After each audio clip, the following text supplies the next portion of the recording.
আজকে আমার গ্যাস শেষ হয়ে গেছে।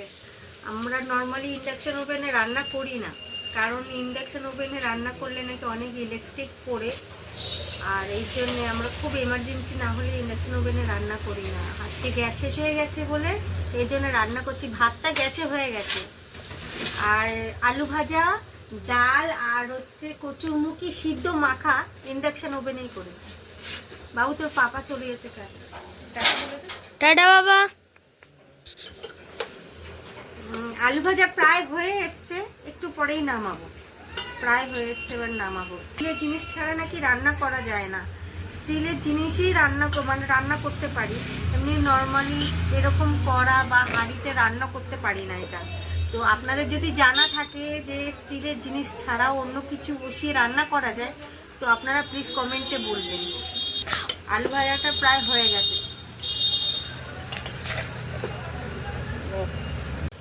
দেখুন আমার কুকিং শেষ। আমি এখন এটা বন্ধ করে দেব। বন্ধ করে দেখুন, এত আমি এক্ষুনি রান্না করলাম, কিন্তু ইন্ডাকশন ওভেনে রান্না করলে একটুও বাসনটা গরম থাকে না। আমি দেখুন বিনা কিছু নিয়ে টাচ করছি, দেখুন কোনো কিছু গরম থাকে না। আমি কি কি রান্না করলাম আপনাদেরকে দেখাই, আসুন। এই আলু ভাজা, এই যে ভাত করেছি, কচুরমুখী এটা সিদ্ধ মাখা, তার সাথে শুকনো লঙ্কা বর নিয়ে গেছে, আর আমি আর আমার ছেলে খাবো।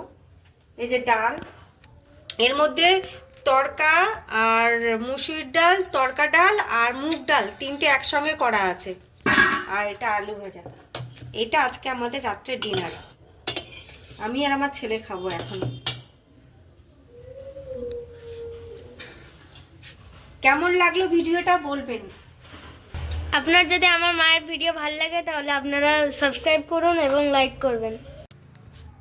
দেখুন এক্ষুনি রান্না করলাম, তো কোনো রকম কোনো গরম টরম কিচ্ছু নেই।